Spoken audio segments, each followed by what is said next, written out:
ఉదయకాలపు ప్రసంగ శీర్షిక రారాజు వంశావళి. రారాజు వంశావళి. చాలామంది యేసుక్రీస్తు ప్రభువారు ఎక్కడ పుట్టారయ్యా, ఎక్కడ పుట్టడం కాదయ్యా, వంశావళి ఉంది. ఈ రోజుల్లో వంశావళులు, ఈ యొక్క కులాలు, మతాలు మనకు తెలుసు కదండి, ఎంత భిన్నంగా ఉంటాయంటే వారు మన పట్ల ప్రవర్తించే ప్రవర్తన చాలా కష్టంగా ఉంటుంది. ఏంటో దాంట్లో మేము పుట్టామండి, మేము అదండి ఇదండి అని చెప్పే విషయం అది ఈ రోజు కాదండి, మరి ముందు నుండి కూడా ఉన్నటువంటిది. ప్రత్యేకంగా దేవుడు ఏర్పాటు చేసుకున్నటువంటి ఆయన బిడ్డలు, వారికి ఆ నిష్ట ఎక్కువగా ఉండేది. కనుక ఈ యొక్క ఉదయకాలంలో దేవుని యొక్క వంశావళి ఒకసారి జ్ఞాపకం చేసుకుందామని. ఇదేంటండి బాబు, వంశాల గురించి జ్ఞాపకం చేసుకోవటం? చాలా ఖచ్చితంగా జ్ఞాపకం చేసుకోవాలి. ప్రతి దానికి మన యొక్క పుట్టుక చాలా అవసరమైంది. ఎవరికి పుట్టామో అది కూడా అవసరమైంది కదండి. ఈ రోజున అది ప్రాముఖ్యమైన విషయం.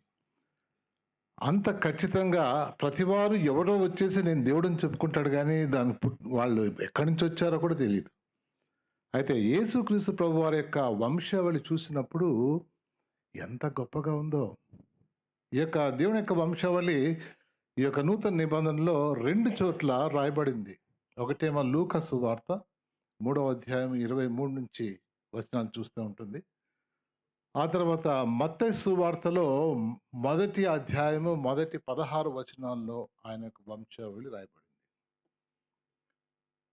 ఈ 2 వంశావళిని మనం ఒకసారి చూస్తే, లూకా సువార్తలో దేవుని యొక్క యేసుక్రీస్తు ప్రభు వారి యొక్క వంశావళి ఎక్కడి వరకు ఉందంటే, మొట్టమొదట సృష్టించినటువంటి ఆదాము వరకు ఆ యొక్క మాటలు, ఆ యొక్క పేర్లు మరి లూకా ద్వారా దేవుడు రాశాడు. మొదటి ఆదాము దగ్గరికి యేసుక్రీస్తు యొక్క వంశావళి చూపించడానికని తీసుకువెళ్ళడం జరిగింది. మనకి ఎంతమంది వంశాలు తెలుసండి? నాకు మా గ్రాండ్ ఫాదర్ తప్ప ఆ తర్వాత ఇంకేం తెలియదు. ఒకవేళ చెప్పినా కానీ గుర్తులేదు నాకు. ఏంటో అమ్మా ఎట్లుండేవాడమ్మా, ఇట్లుండేవాడా, అట్లుండేవాడు అంతే. ఇక్కడ యేసుక్రీస్తు ప్రభు వారి యొక్క వంశావళి లూకాలో ఎంతవరకు తీసుకుపోయిందంటే ఆదాము వరకు తీసుకెళ్ళిపోయింది. ఆదాము నుండి అది ఎట్లా తీసుకుపోయిందంటే ఆయన రివర్స్లో రాసుకుంటూ వచ్చాడు. ఎలాగ రాశాడు?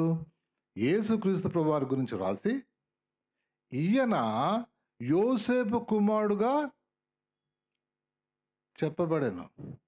అదేనా మాట ఉండేది ఇక్కడ? 23వ వచనం ఒకసారి చూడండి. ఎంచబడెను అన్నటువంటి మాట తీసుకొచ్చాడు. ఎందుకంటే అది ఆదాము, నోవా, అబ్రహాము, ఆ తర్వాత దావీదు,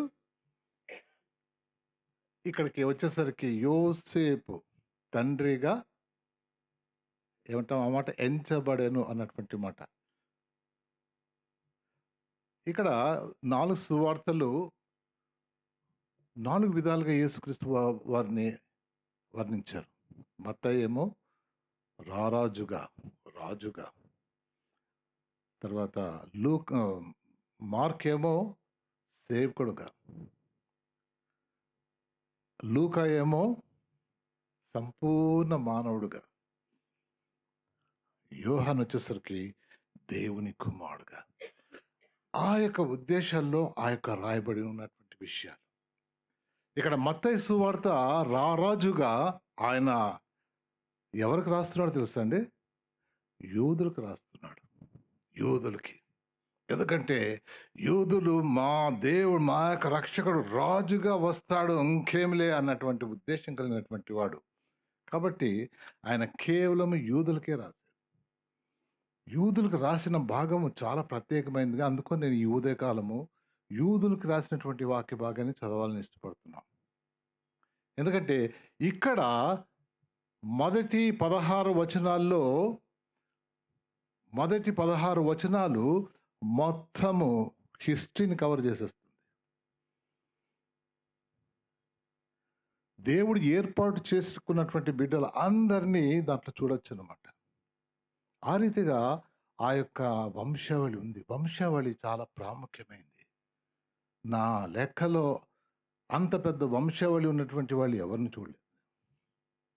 కేవలం యేసుక్రీస్తు ప్రభువారి గురించి అంత స్పష్టంగా. లూకా అయితే ఆదాం వరకు తీసుకెళ్ళాడు. అంతవరకు అవసరం లేదులెండి. ఇక్కడ మనం తీసుకున్నటువంటి మాటలు.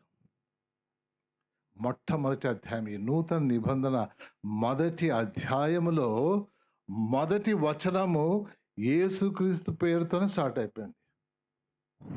యేసు దావీదు కుమారుడు, దావీదు అబ్రహాము కుమారుడు. మనకి రివర్స్లో అబ్రహాము కుమారుడైన దావీదు కుమారుడు యేసుక్రీస్తు ప్రభువారు. ఎంత స్పష్టంగా ఉందండి. యేసుక్రీస్తు ప్రభువారు ఈ లోకానికి మన కొరకు వచ్చినట్టుగా చూస్తున్నాం. నశించిన దానిని వెదకి రక్షించుటకు మనుష్య కుమారుడు వచ్చనని చెప్పాను. లూకా 9:10. తర్వాత ఆ యొక్క వచనాలు మనం ఖచ్చితంగా చూడవలసింది. ఎందుకంటే దేవుడు తన కార్యాన్ని మానవునికి స్పష్టంగా అర్థమయ్యేట్టుగా రాసినట్టుగా చూస్తున్నాం. శరీరమును బట్టి క్రీస్తు వీరిలో పుట్టెను, ఈయన సర్వాధికారి అయిన దేవుడై ఉండి నిరంతరం స్తోత్రార్హుడై ఉన్నాడు. ఆమేన్. శరీరమును బట్టి క్రీస్తు వీరిలో పుట్టాను. అది చాలా ప్రాముఖ్యమైనది. ఎందుకు ఈ వంశావళి ఇచ్చాడంటే, దేవుడు మానవుడిగా ఈ భూమి మీద పుట్టాడు. ఎలా పుట్టాడని నేరుగా రాలేదు. మన యొక్క పాపాలన్నీ తీసివేయటానికి దేవుడు ప్రతి మానవుడికి సంబంధించిన వాడుగా వారి తరాల్లో, ఆ వంశంలో ఆయన పుట్టినట్టుగా రాస్తున్నాడు. అది చాలా ప్రాముఖ్యం. అంతేకాకుండా ఒక క్రమమైన పద్ధతి, ఒక సంఖ్యలో ఇవి రాయబడినాయి. ఈ యొక్క మత్తయి సువార్తలో మొదటి 14 తరాలు చూస్తే అబ్రహాము నుండి దావీదు వరకు, నెక్స్ట్ 14 తరాలు దావీదు నుండి చెరగొనిపోయేంత వరకు, అక్కడ నుండి యేసుక్రీస్తు ప్రభువారి వరకు 14 వంశాలు. ఇవి చాలా అబ్రహాము నుండి ప్రత్యేకంగా ఎందుకు రాయబడిందంటే, అబ్రహాముకు దేవుడిచ్చేటువంటి వాగ్దానం, నీ జనాంగము ఆశీర్వాదకరంగా ఉండును. లాస్ట్ మాట, ప్రజలందరికీ ఆశీర్వాదకరంగా ఉండు. అట్లా ఏంటది? ఎవరు ఆశీర్వాదకరంగా ఉంటారండి? ఎందుకంటే అబ్రహాంతో మాట్లాడుతున్నప్పుడు, నేను నీ కడుపులో పుడతానయ్యా, అందుకనే నీ జనాంగము ఆశీర్వాదకరంగా ఉంటుంది. Very good. అక్కడి నుంచి దావీదుకు వచ్చిన తర్వాత, దావీదు, నీ సింహాసనం నేను నిలబెట్టేవాడిని. నువ్వెవరు? రాజు.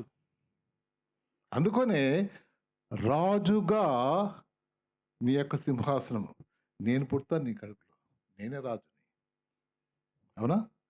నూతన నిబంధనలు వచ్చిన తర్వాత మనం ఈ మాటలు చెప్తున్నాం. అప్పుడు చెప్పేటానికి అర్థమయ్యేది కాదు, కానీ నూతన నిబంధనలు వచ్చేసరికి రారాజుని.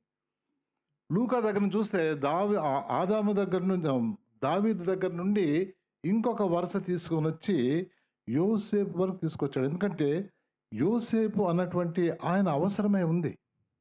ఎందుకంటే మరియా భర్తగా ఆయన ఉండాల్సి ఉంది కాబట్టి అంతవరకు తీసుకొచ్చాడు. మత్తయి అయితే రాజుల వంశం నుండి ఆ దావీదు, సొలొమోను, రెహబాము, ఇలాగ రాజుల దగ్గర నుండి తీసుకుని వచ్చి ఎంతవరకు వచ్చాడు? దేవుడు మరియమ్మ దగ్గరకు వచ్చాడు. రాజుల వంశంలో నుండి మత్తయి రాసుకుంటూ వచ్చి మరియా ఆ యొక్క వరుసలో జన్మించినటువంటి స్త్రీ. ఎందుకంటే రాజ కుటుంబంలో పుట్టినటువంటి వాడు అని ఈ లోకానికి తెలియచేయాలి. రారాజు మీరు చూస్తున్నారు కదా, రారాజనయ్యా పుట్టేది. రాజవంశానికి సంబంధించిన వాడు దావీదు మహారాజు అన్నటువంటి మాటలు. ఎందుకంటే ఈ యొక్క వంశావళంతా మనం చూసుకుంటూ వస్తే అన్ని మాటలు రాస్తూ దావీదు దగ్గర ఒక్కటే మహారాజు, రాజైన దావీదుకు బత్షెబ యందు సొలొమోను పుట్టాను. ఆ మాటలు మనం చూస్తే రాజుగా, ఎందుకంటే రారాజు పరలోక రాజ్యము వచ్చిందంటే ఒక రాజ్యానికి రాజు ఉండాలి కదా! అందుకని రారాజుగా ఈ లోకానికి వచ్చేట అది చాలా ప్రాముఖ్యమైనది. ఇక్కడ మత్తయి యూదులకి ఎందుకు రాస్తున్నాడు? ఇది చాలా ప్రాముఖ్యమైన విషయం. యూదులు వారు అబ్రహాము కుమారులమన్నటువంటి ఆ గర్వము వాళ్ళలో చాలా ఉంది. యూదుల యొక్క మత నిష్ట కొన్నిసార్లు క్రూరమైందని మనం అర్థం చేసుకోవాలి. ఎందుకంటే యూదులు వారి దగ్గర ఉన్నటువంటి స్త్రీలను వారు చూసే విధానము బహు క్రూరమైందని చెప్పాలి. వాళ్ళ ప్రార్థనలు ఎట్లా చేసుకుంటారో తెలుసా? అయ్యా, నేను స్త్రీగా పుట్టనందుకు నీకు వందనాలు. స్త్రీగా పుట్టకపోయినా వాళ్ళు లేకుంటే ఎట్లా పుడుతున్నావే నువ్వు? కానీ అది స్త్రీగా కాదు, నేను పురుషుడిగా ఉన్నా. పురుషుడు గర్వము, పురుష గర్వంతో నిండినటువంటి ఆ జాతి, యూదా జాతి, స్త్రీలను లెక్క చేయలేనటువంటి వాళ్ళు. అందుకనే వాళ్ళకి అలాంటి తలంపులు ఉన్నాయి. తర్వాత ఈ యొక్క మతనిష్ట, యూదా మతం అనేది ఎలాగుందంటే, ఎవడైనా యాజకుడు కావాలంటే ఎవడు కావాలండి? యాజకుడు కేవలం అహరోను వంశంలో కరెక్ట్గా వచ్చిన వాడే యాజకుడు అవుతాడు. జకర్యా ఎవరంటే ఈజీగా చెప్పేయచ్చు, అహరోను వంశావళిలో వచ్చిన వాడని. ఆయన చేసుకునే వైఫ్ ఎట్లుండాలి తెలుసా? అమ్మో, ఆమె విషయంలో భలే జాగ్రత్త. 7 తరాలు చూస్తారు, ఈమె యూదురాలా కాదా, ఆమెను వివాహం చేస్తారు. ఈ స్త్రీలు వచ్చేసరికి వాళ్ళని కొంచెం పక్కన పెట్టేటటువంటి వారుగా ఉంటున్నారు. ఈ యొక్క మత్తయి ఇచ్చినటువంటి వంశావళిలో ఒక్కటే 5 స్త్రీలను మెన్షన్ చేశారు. లూకా చేయలేదు. ఆయన ఆదాము దగ్గర నుంచి చెప్పినా ఒక్క స్త్రీ లేదు అక్కడ. ఇక్కడ మట్టుకే ఆయన స్త్రీలను ఏర్పాటు చేసుకోండి. ఎందుకంటే యూదులకు స్త్రీల పట్ల ఉన్నటువంటి ఆ తలంపును తీసివేయటానికి ఇక్కడ మెన్షన్ చేసినటువంటి ఈ యొక్క 5 స్త్రీలు కూడా మరి పురుషుల యొక్క గర్వానికో, వారి యొక్క చులకన భావానికో వాళ్ళు ఆహుతైనటువంటి స్త్రీలుగా మనం చూడాలి. మొదటి 5 ఐదో ఆమె వేరే అనుకోండి. లాస్ట్ మొట్టమొదటిగా తామారు, తర్వాత రాహాబు, రూతు, ఊరియా భార్య అయిన ఆమెనందు, అంటే మనకు అర్థమైంది బత్షెబ. మరి లాస్ట్కి వచ్చేసరికి మరియా దగ్గర తీసేద్దాం. మొట్టమొదటి ఆ 4 స్త్రీల విషయంలో ఒకసారి మనం జ్ఞాపకం చేసుకోవాలి. ఎందుకంటే ఒక స్త్రీ విషయంలో యూదులకు ఉన్నటువంటి ఆ యొక్క తలంపులన్నీ తీసివేయటానికని, అంతేకాకుండా ఆయన ఇచ్చినటువంటి వంశవల్లో, రాజుల వంశవల్లో వచ్చినటువంటి వాడుగా ఆయన ఉన్నాడు. ఎందుకంటే లూకా వచ్చేసరికి ఏమో మెస్సయ్యగా ఆయన ప్రొజెక్ట్ చేశాడు, ఈయనేమో రాజుగా చేశాడు. ఆయన మెస్సయ్య, రాజు రెండును. అంతేకాకుండా ఇచ్చినటువంటి ఆ ప్రవచనాల నెరవేర్పు ప్రకారంగా కూడా యేసుక్రీస్తు వారు పుట్టిన వారుగా ఉన్నారు. అందుకని యేసుక్రీస్తు ప్రభువారు ఈ భూమి మీద పుట్టాడా అనటానికి ఈ యొక్క చక్కటి వంశవారికి మించినటువంటి రికార్డింగ్ ఎక్కడా లేదు. కాబట్టి యేసుక్రీస్తు ప్రభువారు ఈ భూమి మీదకి మానవుడిగా వచ్చాడు అని చెప్పటానికి మనం ఎట్టి పరిస్థితుల్లో సందేహించే పని లేదు. ఎందుకంటే ఇవే ప్రశ్నలు. ఏమి తెలియనటువంటి వాడు అమాయకుడు, మనకు బైబిల్ తెలియకపోతే అవునా అని అంటారు. అవునా అనే ప్రసక్తి లేదండి. ఇంత చక్కటి చివరికి మన మానవుని హిస్టరీలో ఎవరు చరిత్రలో ఎట్లా డివైడ్ చేసేస్తారండి? క్రీస్తు పూర్వము, క్రీస్తు శకము.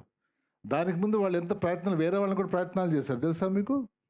అంతకుముందు సోక్రటిస్ అనుకున్నారు. అంటే కొంతమంది రెండే చెప్తా. సోక్రటిస్ ఎంత బాగా మాట్లాడేవాడంటే భలే గర్విష్టి. ఆయన దగ్గర ఎవరి పేరు దగ్గర ఆయన మాట్లాడేది గర్వంగా, ఓరి నాయన వీని పేరు పెడితే ఏమి చూడటానికి ఏం లేదు వీనికని వద్దనుకున్నారు. ఆ తర్వాత నెక్స్ట్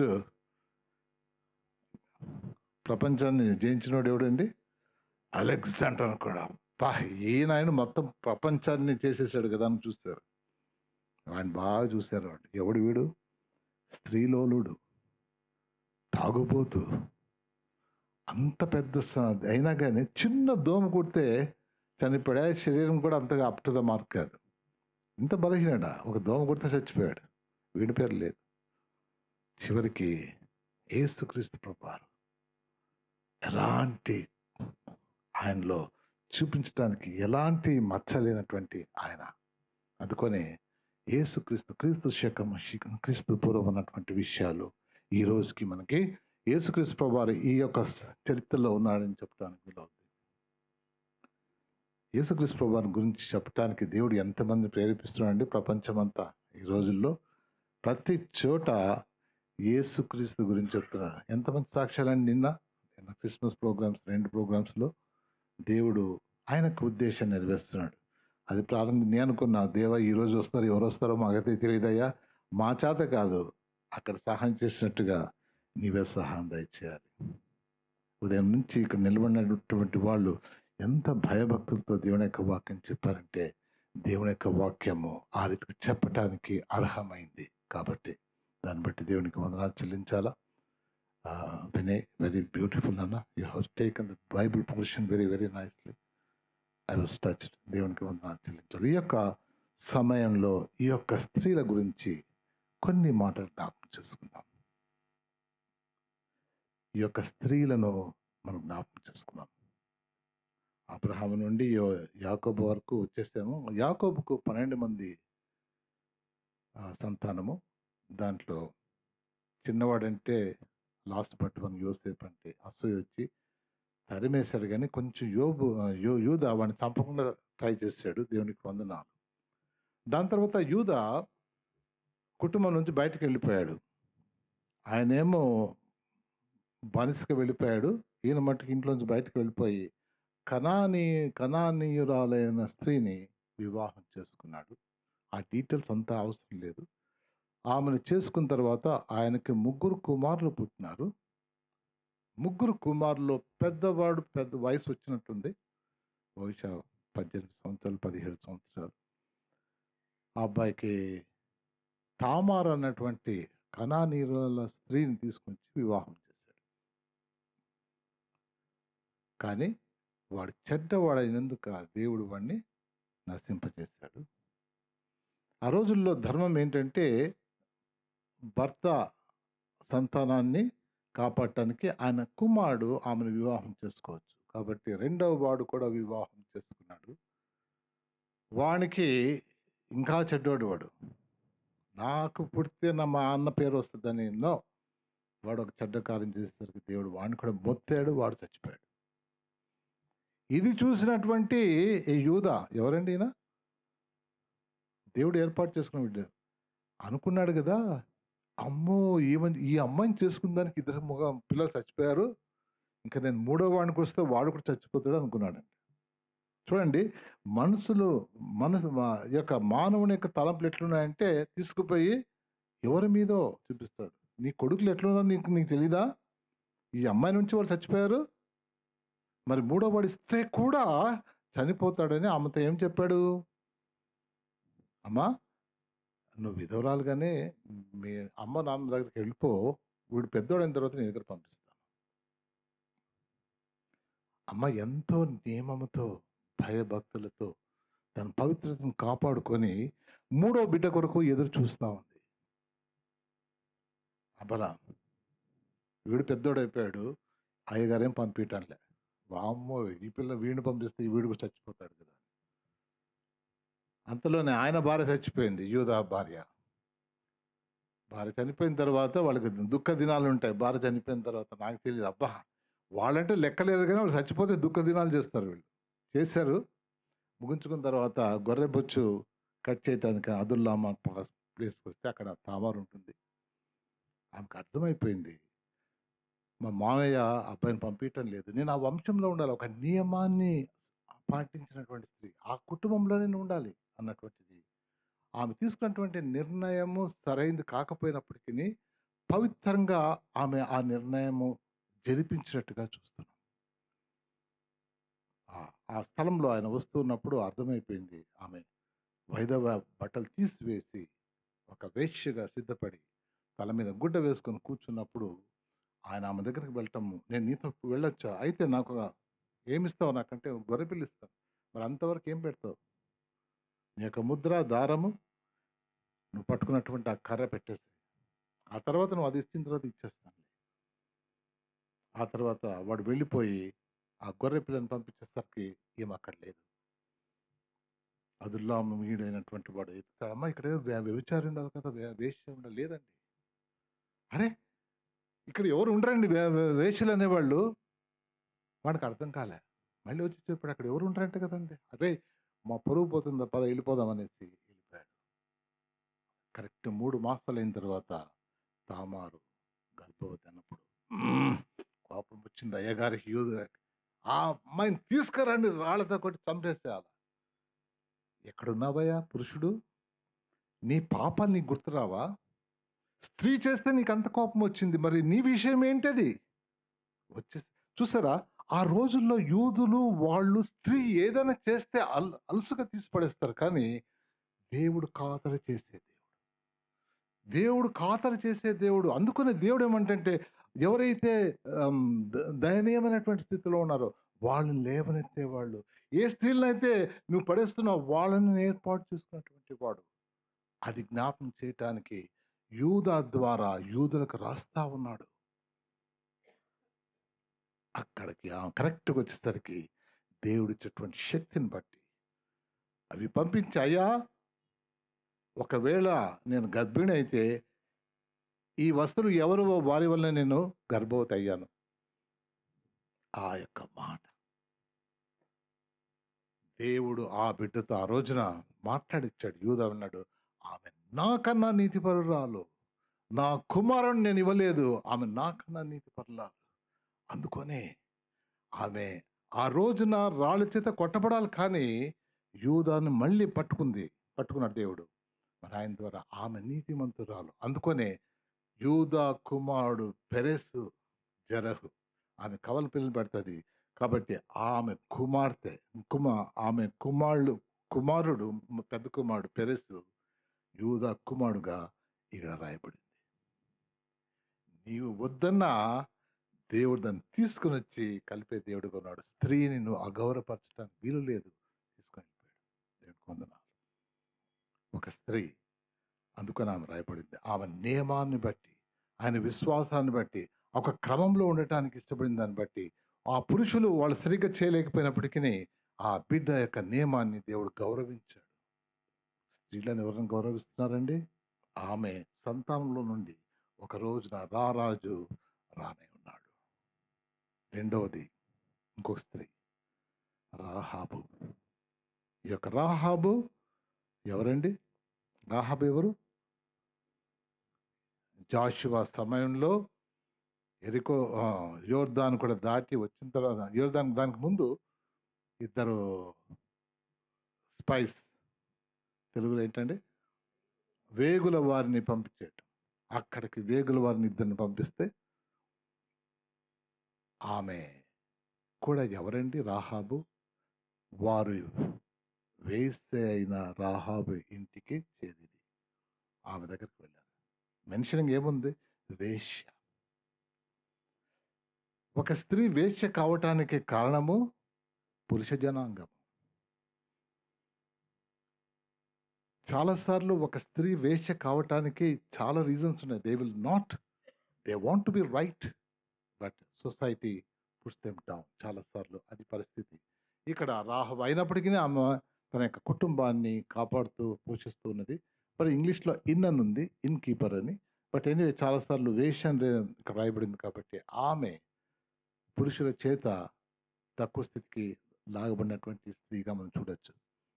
కానీ అలాంటి వారి హృదయాలు చూసే దేవుడు, బాహ్యాన్ని చూసేటటువంటి దాన్ని చూసే పురుషులు మనుషులు, కానీ మరి లోపల హృదయాన్ని చూసేటటువంటి వాడు. అక్కడ ఇశ్రాయేలుల వాళ్ళని దేవుడు ఆ యొక్క హెబ్రీయులను వాళ్ళని అక్కడి నుంచి తీసుకొచ్చినప్పుడు సముద్రం 2 పాయలుగా ఇచ్చినప్పుడు ఆ విషయాలు వీళ్ళు విని ఆ దేవుడే దేవుడు. ఒకసారి అనుకొని ఆ యొక్క వాక్యం నేను చదవాలని చూస్తున్నానండి. ఆమె దేవుని యొక్క వాక్యంలో ఒకసారి మత్తయి సువార్త మొదటి అధ్యాయము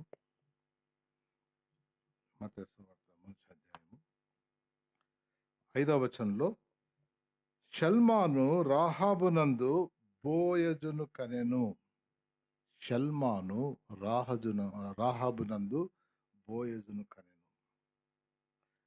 ఈ యొక్క రాహాబు ఆమె ఎవరండి? కనానీయురాలు.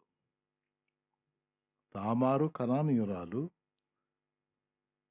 రాహాబు కనానీయురాలు. వీళ్ళు వేరే వాళ్ళ బ్లడ్ వీళ్ళలో వచ్చేది ఇష్టం లేదు. అది కూడా ఉందండి. యూదులు వేరే వారితో, అందుకని అసీరులు వాళ్ళని 10 గోత్రాలు పైకి తీసుకుని వెళ్ళినప్పుడు వాళ్ళ మధ్యలో పుట్టినటువంటి పిల్లలు సమరీయులుగా వాళ్ళు పక్కన పెట్టేశారు. అందుకనే తామారు కనానీయురాలు, ఈమె కూడా కనానీయురాలు. అంటే ఎరికో అదేంటండి పట్టణం, ఎరికో పట్టణస్థురాలని కూడా రాయబడింది.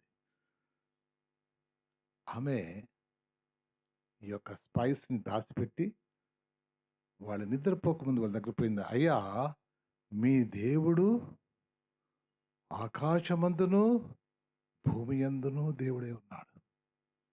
అందుకనే ఈ దేశాన్ని దేవుడు మీకు ఇచ్చేస్తాడు. అప్పుడు మా యొక్క గుండెలు పగిలిపోతాయి. నన్ను జ్ఞాపకం చేసుకుంటావా? ఆమె విశ్వాసం ఎంతవరకు పోయిందంటే, మీరు ఇక్కడికి వచ్చేస్తాడు, దేవుడు దీన్ని ఇచ్చేస్తాడు, అప్పుడు మమ్మల్ని కాపాడుతావా? నన్నే కాదు, నా కుటుంబాన్ని కూడా కాపాడుతావు. ఎక్కడ వరకు ఉందండి విశ్వాసం? ఎంత ఎంత లోతుగా వెళ్ళిపోయింది తన హృదయంలో. ఈ యొక్క స్త్రీ మాటలు ఎవరు విన్నారు? ఆ పైన ఉన్నటువంటి ఆయన నీ హృదయాన్ని చూచేటటువంటి వాడు. అందుకనే ఆ తిరిగి వచ్చిన తర్వాత ఆ మాటలు యెహోషువకు విన్నప్పుడు యెహోషువ కూడా వాళ్ళతో చెప్పాడు, మీరు ఆమెకి ఇచ్చినటువంటి మాట ప్రకారంగా ఆమె కుటుంబాన్ని కాపాడండి. రాహాబు ఎవరు ఖాతరు చేయలేనటువంటి ఆమె, ఆ జీవితం అట్లా వెళ్ళిపోయేది, కానీ ఎక్కడో ఉన్నటువంటి దేవుని కార్యం విని ఆయన నమ్మినటువంటి స్త్రీ. అందుకనే విశ్వాసం వలన ఆమె ఇంకా ఎక్కడికి వచ్చిందండి? జేమ్స్లో ఆమె 2 వాక్యాలు ఉన్నాయి కదండి. యాకోబు పత్రికలో క్రియలు లేని విశ్వాసము మృతము, అలాగుననే రాహాబు వేగుల వారిని కాపాడి, ఆ క్రియ. అందుకనే ఆమె విశ్వాసుల యొక్క జాబితాలోకి వెళ్ళిపోయింది. నీ పేరు నా పేరు ఉందా? ఓ రోజు ఉంటుంది, చూసుకోవచ్చు. కొంచెం డైరెక్ట్గా పోయి సార్ ఈ సంవత్సరం నేను నమ్ముకొని చూడండి సార్, ఖచ్చితంగా ఉంటుంది.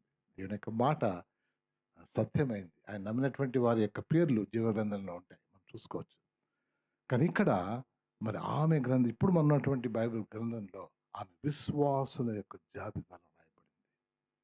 రాహాబు వచ్చింది. ఇంకా మూడవది ఎవరైనా అక్కడి నుంచి లో వస్తే రూతు. రూతు ఎవరు తెలుసా అండి? మోయాబీయురాలు.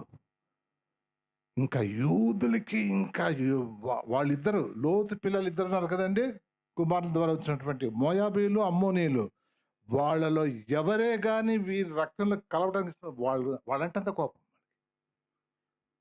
వాళ్ళు ఎవరు వివాహం చేసుకోవటానికే లేదు, వాళ్ళు దూరంగా తరిమివేయబడినటువంటి వారు. మోయాబీయులైనా కానీ, తర్వాత అమ్మోనీయులైనా కానీ. బట్ ఈ స్త్రీ రూతు మోయాబీయురాలు. దేవుడు ఆ యొక్క స్త్రీని కూడా తన యొక్క వంశావళిలో పెట్టుకున్నాడు. ఎవరండి? నీ తల్లిదండ్రులు ఎవరు కావాలని చిన్నప్పుడు నన్ను అడిగింటే ఎవడు రిచెస్టో వాడిని కొడుకు కావాలని అడిగిండేవాడిని నేను, అవునా? రాజాది రాజు ఇరుకు వచ్చిన తర్వాత ఎలాంటి వాడిని ఏర్పాటు చేసుకున్నా అండి. నువ్వు కాదనుకున్నటువంటి ఖాతరు చేయనటువంటి ఆ యొక్క స్త్రీలను దేవుడు ఏర్పాటు చేసుకోవడానికి ఇష్టపడుతున్నాడు. రూతు ఆ మాటలే ఉన్నాయి. అమ్మా, నువ్వు ఎక్కడ పోతే అక్కడ వస్తాను నేను, నీ దేవుడే నా దేవుడు. అమ్మా, దేవుడు ఎంత సంతోషించాడు. ఆమె హృదయంలో ఉన్నటువంటి ఆ విశ్వాసం చూసి దేవుడు నీ దేవుడే నా దేవుడు. మన సంఘంలాగా నీ దేవుడు యేసయ్య అవునా అవునా ఎన్నిసార్లు అనుకుంటాము. ఆమె అక్కడ చూసింది, నీ దేవుడే నా దేవుడమ్మా, నువ్వు ఎక్కడ చనిపోతే అక్కడ పోతావు, నువ్వు ఎక్కడ పోతే నేను అక్కడికి వచ్చేస్తానమ్మా. ఎంత గొప్ప విశ్వాసం. దేవుడు ఆమెను చూశాడు, ఆమెను కూడా కలుపుకున్నాడు. అదే మీరు మోయాబీలు తీసుకుని ఇప్పుడు నేను తీసుకుంటున్నాను. లోతు నుంచి వచ్చినటువంటి సంతానాన్ని మీరు ఎంత కారణం దూరం పడేస్తున్నారో ఆమె దాంట్లో కూడా తీసుకొస్తున్నాను. ఆ తర్వాత ఆ తర్వాత ఊరియా భార్య అయిన ఆమె యందు దావీదు సొలొమోనుని కనెను. ఆమె ఎవరండి? దావీదు యుద్ధం పోయే టైంలో ఆడుండ్రా అంటే ఇంట్లో ఉన్నాడు అయ్యగారు. బత్షెబను చూచాడు.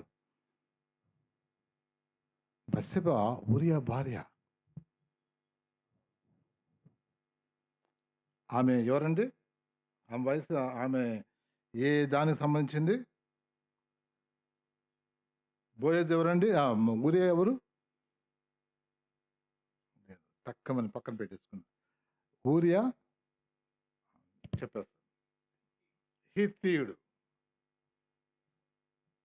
హిత్తీయుని భార్య ఈమె హిత్తీయురాలు కనుక ఆమె కూడా యూదురాలు కాదు. సరిగ్గా దాన్ని చూస్తే అమ్మా, అప్పుడు దావీదు వయసు సుమారు 50స్లో ఉంటాడు, ఈమె 20స్లో ఉంటుంది. చాలా చాలా భేదం. కానీ ఈయన యొక్క దుర్మార్గత ఆ బిడ్డను ఇష్టపడ్డాడు. ఒకవేళ బత్షెబ దగ్గర పోయితే, అమ్మ నీకు ఎవరు ఇష్టము, నీకు ఊరియా ఇష్టమా దావీదు అంటే ఊరియా అని చెప్పింది. Young man, handsome man, very sincere man, she would have said Uriah భార్యగా ఉండేది నాకు ఇష్టం, ఈ ముస్లింతో కాదు. కానీ రాజు అయ్యాడు కదా, ఏం మాట్లాడట్లేదు. ఒక్కోసారి దేవుని బిడ్డలుగా ఉన్నప్పటికీ మనం కూడా అలాంటి చెడ్డ కార్యాలు చేసే విషయంలో ఉంటాం. దావీదు విషయంలో అదేనండి. ఆమె ఆ విషయాన్ని చివర్లో చెప్పినట్టుగా మనం చూస్తున్నాం. ఒకసారి రాజులు గ్రంథాన్ని ఒకసారి చూద్దామండి.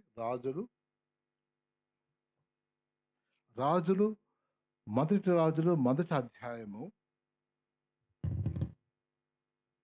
21వ వచనం చూస్తే బత్షెబ ఎవరు అర్థమైపోతుంది.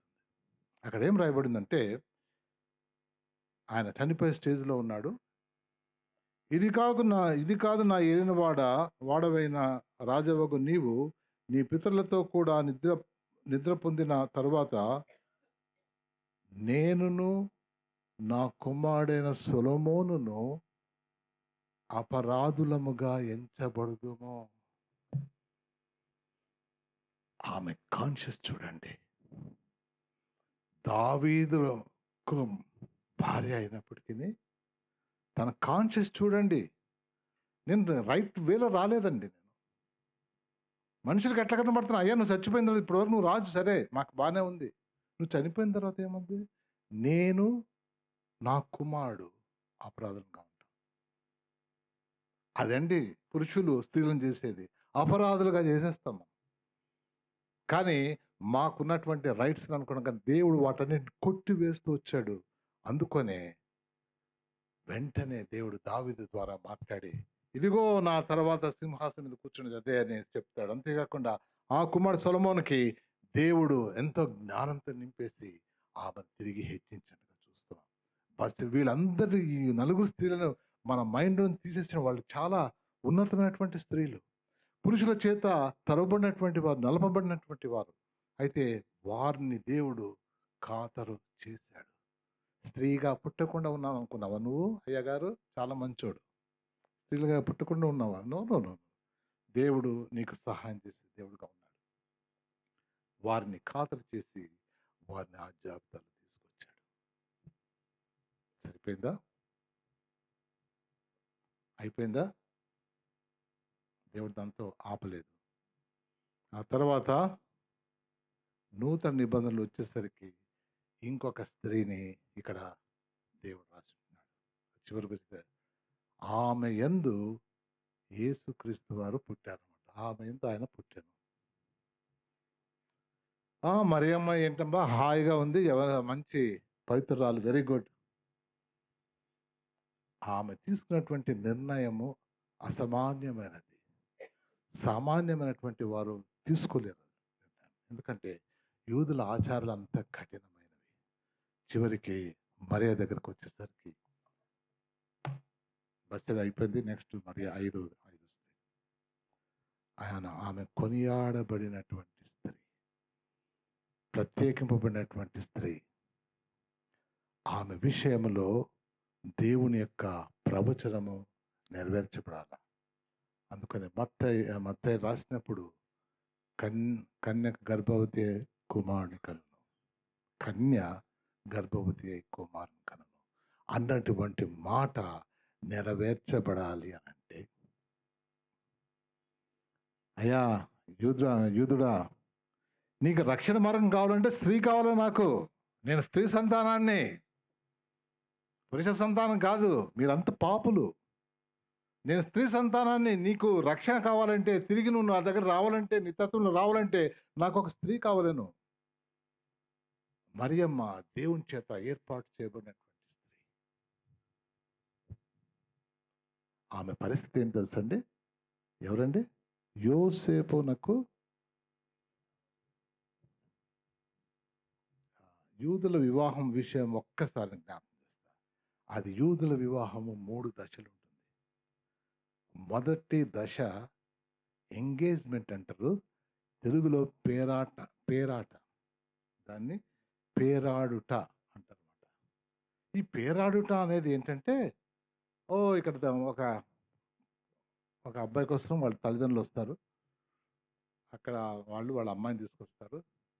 అయ్యా, మీ అమ్మాయిని మా అబ్బాయికి ఇవ్వాలనుకుంటాం అంటారు. ఇక్కడ వాళ్ళు కూడా మీ అబ్బాయిని మేము అల్లుడుగా చేసుకోవాలని వీళ్ళు అనుకుంటారు, మాట్లాడుకుంటారు, వెళ్ళిపోతారు.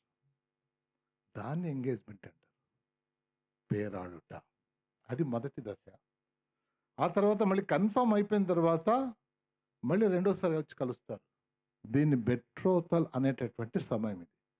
ఈ సమయంలో జరిగేది ఏంటంటే, అమ్మాయి వాళ్ళు సిద్ధపడొస్తారు, అబ్బాయిలు సిద్ధపడరు.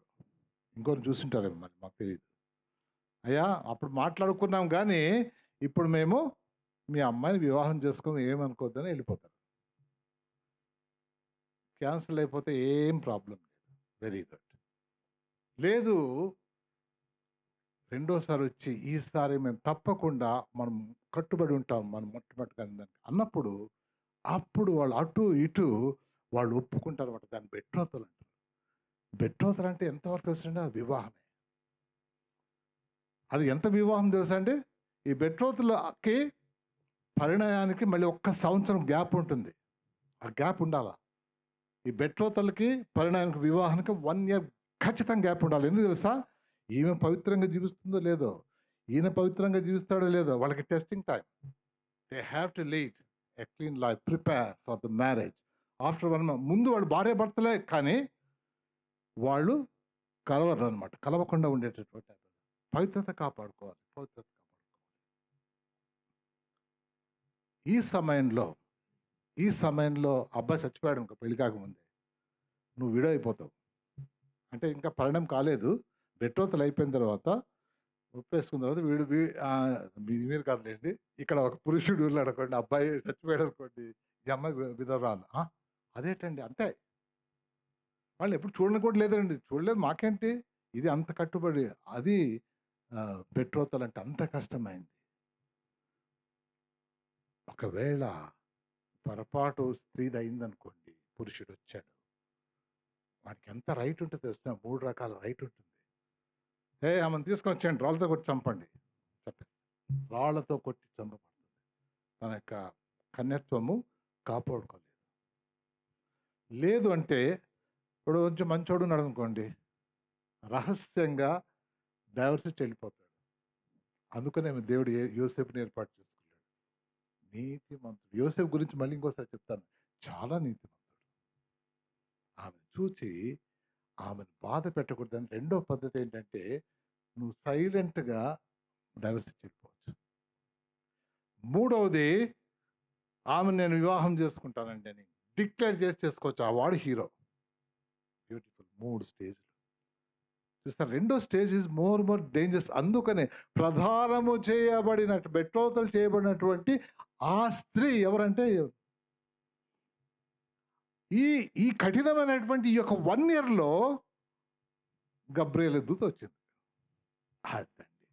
అందుకనే ఆమె ఎంత ధైర్యస్తురాలో, ఎంత పవిత్రురాలో దేవుని యొక్క చిత్తాన్ని ఆమె అంగీకరించటానికి ఎంత మంచి స్టెప్ తీసుకుందో అది అర్థం చేసుకోవాలండి.